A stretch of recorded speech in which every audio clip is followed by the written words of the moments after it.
Walay. Karayula?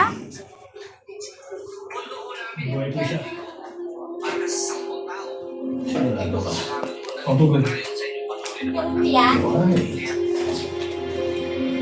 Paano mo? Dalabas. Wala ko kabalo, GM. Di man ko, taga Davao. Tapos mo siya. Ay, sa dito sorry man ko. Dalhin mo sa akin. Susunod do. Very good. Ayun na. Do. Ano naman yung pagkain nila sa mukha? Ano ka naman, Destin? Ano ka naman sa akin? Gusto ko ng pag-aralan kung anong klase siya ginawa. Hansan.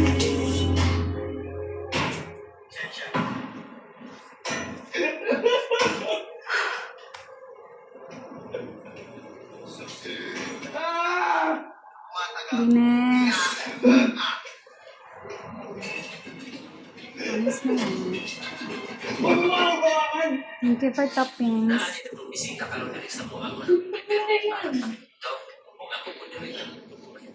Tama. Bakit kapag sabihin mo sa kasitan mo? Baka mamaya pati ikaw mag-hospital ka, tama na. Okay na yun eh. Para kung may nangyari sa akin, at least magsasagot ng mga nanay. Nandito lang kami sa kanila sila. Para bumili mo ng ating kakilalasin pang mga sa kami. Pero dalawa ko sila kapag ba-integral naman. Bumili lang po kami. Kung nagisip ka lang sa akin, Dapat mo asawa. wala na akong maasin. Kasi na yung may Buhat na kanata. ako. Ano sana mo kasi nanay?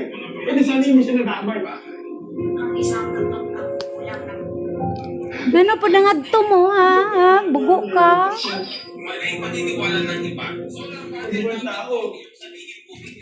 Kung yun si Jesus, kung sino-sino nag-ibigkas na. Iyawan, ingon kayo, mga asawa, nga na. Sa kwarto ka, sabi nila. Kaya hindi mo ano eh. Hindi naman daw siya paliwanag. Pero yung nanay ko. Yung nanay ng best friend mo. Hindi mo lang niya pagtanggol sa mga kalakapan. Hindi mo makakagad na tala sa hospital eh.